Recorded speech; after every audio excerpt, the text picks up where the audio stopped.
সাকারাতুল মউত যদি কোনো নাফরমানের শুরু হয়, পাপী, তো তাফসীরের মধ্যে আছে প্রত্যেক মানুষকেই তো বললাম মৃত্যু যন্ত্রণা ভোগ করতে হবে। আজকে নওজোয়ান, এই তোমাদের কাছে আমার বিশেষ কথা এটা, একটু শুধু ইনসাফের সাথে শোনো। কষ্ট করছো ভাই, অনেক সদ্য ওলামারা বয়ান করছেন। তাফসীরের মধ্যে আছে এক টানা 900 বছর ধরে নেন কোন ব্যক্তি এই পৃথিবীতে হায়াত পাইছে, আর 900 বছর 950 বছর হায়াত পাওয়া এই পৃথিবীতে কারো উদাহরণ আসেনি? নাই। কে? নূহ আলাইহিস সালাম। কথা বলে না? তাহলে এই পৃথিবীতে 950 বছর বাঁচার উদাহরণ আছে কিনা? তো উদাহরণ তো আছে, আদম আলাইহিস সালাম। তাহলে এই জন্য বললাম, কেউ যদি 900 বছর একটানা পৃথিবীতে হায়াত পায়, দোস্ত মনোযোগ দিয়ে কথাটা শোনো, কিন্তু এই 900 বছর সে আল্লাহর নাফরমানি করছে, কিন্তু 1 সেকেন্ডের জন্য 900 বছরে দুনিয়ার হায়াতে কোনোদিন কোনো দুঃখ, কষ্ট, যন্ত্রণা, বেদনা পায় নাই, একটা সুইয়ের আঘাত লাগে নাই, একটা কাঁটার আঘাত লাগে নাই। সে হাসি খুশি, আনন্দ, ফুর্তি, এই মৌজ করে এই জীবনটা চলছে। নাচ গান, নারী, ছবি, জিনা, ব্যভিচার, মদ, জুয়া, চুরি, ডাকাতি, সুদ, ঘুষ, বেহায়াপনা, বেলেল্লাপনা, যা মন চায় তাই করছে, কিন্তু কোনোদিন কষ্ট পায় নাই। ধরে নাও, মানে ধরে নিচ্ছি যে কোনোদিন এর কারণে সে দুনিয়ার হায়াতে কোনোদিন 1 সেকেন্ডের ব্যথা পায় নাই, কোনো কষ্ট হয় নাই। খোদার কসম, তাফসীরে লিখছে এই 900 বছরের নাফরমান জীবনে যে কোনোদিন কোনো দুঃখ দেখে নাই, মৃত্যুর যন্ত্রণা তার যখন শুরু হবে, সাকরাতুল মউত, আল্লাহর কসম বাপ, 1 সেকেন্ডের মৃত্যু যন্ত্রণা, খোদার কসম, এই ছেলেরা তারে 900 বছরের সুখ আর আনন্দ 1 সেকেন্ডে ভুলায়।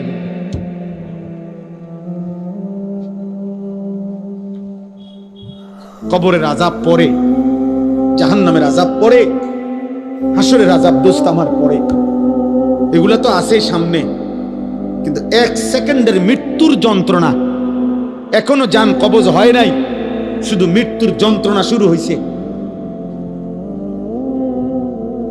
নাফরমান 1 সেকেন্ডের মৃত্যু যন্ত্রণায় 1000 বছরের আনন্দ ভুলে যাবে, আর কোনোদিন মনে পড়বে না তার যে জীবনে সে কোনোদিন সুখ দেখছে কিনা, সুখ দেখেছে কিনা। কাল্লা ইযা বালাগাতিত তারাকি ওয়া কিলা মান রাক ওয়া যান্না আন্নাহুল ফিরাক ওয়ালতাফাতিস সাকু বিস-সাক ইলা রাব্বিকা ইয়াওমা ইদিনিল মাসাক। আল্লাহ বলে, নাফরমানের জান কবজের সময় মালাকুল মউত আজরাইল কলিজার থেকে তার রূহটা টান দিয়া ছিঁড়ে ফেলবে, আর ছিঁড়ে ফেললেই কণ্ঠনালীর কাছে আইসা, তারাকি মানে লো কণ্ঠনালীতে আইসা বিঁধে যাবে, রূহটা আটকাইয়া যাবে। এরপরে খোদার কসম, তাফসীরের মধ্যে লিখছে, নাফরমানের জান, রূহ, মালাকুল মউত আজরাইল টাইনা হেসরাইয়া, কোন কাবাব, কোন শিকের মধ্যে যদি গোশত লাগানো থাকে, সেখান থেকে যদি শেষ গোশতের অংশগুলো টাইনা টাইনা সিরা সিরা বাহির করে, কোন গরম কিছুর মধ্যে যদি তুলা লাগে, তো তুলা যদি টাইনা টাইনা বের করে, কোন ব্যান্ডেজ থেকে যদি তুলা ছিঁড়ে ছিঁড়ে বের করে, আল্লাহর কসম নবী বলছে, উম্মত মালাকুল মউত আজরাইল নাফরমানের রূহটা শরীর থেকে এইভাবে টাইনা টাইনা ছিঁড়া ছিঁড়া বাইর করবে। ফালাউলা ইযা বালাগাতিল হুলকুম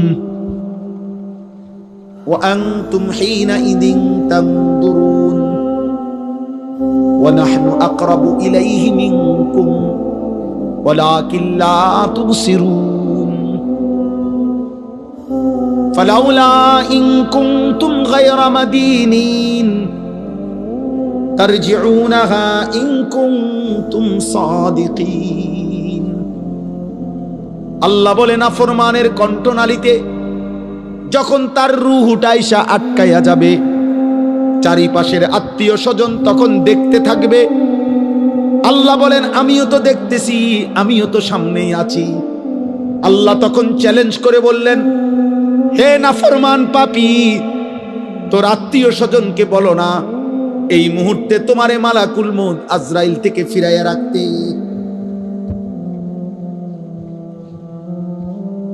অতএব প্রিয় ভাইয়া, কবরের আযাব তো সামনে, জাহান্নামের আযাব তো সামনে। এক সেকেন্ডের মৃত্যু যন্ত্রণাও তো তুমি সহ্য করতে পারতা না। হযরত আমর ইবনুল আস রাদিয়াল্লাহু তাআলা আনহু, নবীজির বিখ্যাত সাহাবী, ওনাকে বলা হয়েছিল মৃত্যুর পূর্বে ওনার ছেলে, উনি ঈমানদার, উনি সাহাবী, ওনার ছেলে আব্দুল্লাহ ইবনে আমর ইবনুল আস, উনিও সাহাবী। ছেলে বলতেছিলেন মৃত্যুর পূর্বে, আব্বা আপনার কাছে এই মুহূর্তে, শেষ মুহূর্তে মৃত্যু যন্ত্রণা কেমন মনে হইতেছে?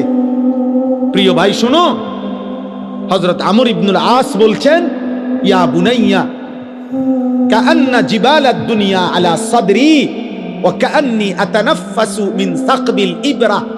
এই কিতাব আমার কাছে গাড়িতে আছে। ওয়া জাআত সাকরাতুল মাউত বিল হক, এটাই কিতাবের নাম। আমার কাছে একটা আরবি কিতাব আছে, এই কিতাবের নামে এটা, এই কিতাবে লিখছে। হযরত আমর ইবনে আস বলে, পুত, এই বাপ সন্তানকে বলছে, বাবা রে, আমার মনে হচ্ছে কাআন্না জিবালাদ দুনিয়া, দুনিয়ার সমস্ত পাহাড়গুলো আমার বুকে চাপ দিয়ে রাখছে। কাআন্না জিবালাদ দুনিয়া আলা সাদরি, মৃত্যু যন্ত্রণা আমার মনে হচ্ছে দুনিয়ার পাহাড়গুলো আমার বুকে চাপ দিয়ে রাখছে রে ফুল। ওয়া কাআন্নি আতানাফাসু মিন সাকবিল ইবরা, আর আমি যেন এই পাহাড় চাপা অবস্থায় আমি যেন সুইয়ের ছিদ্র দিয়া, সাকবিল ইবরা, সুইয়ের ছিদ্র দিয়ে আমি যেন একটু একটু নিঃশ্বাস নিতেছি। আমার ছেলেরা, আমার কিশোর, আমার নওজোয়ান, আমার 16 বছরের সন্তান, এত অল্প বয়সে তুমি এত গুনাহ, এত নাফরমানি কেমনে করছো বাপ? তুমি কেমনে সহ্য করবা আব্বা?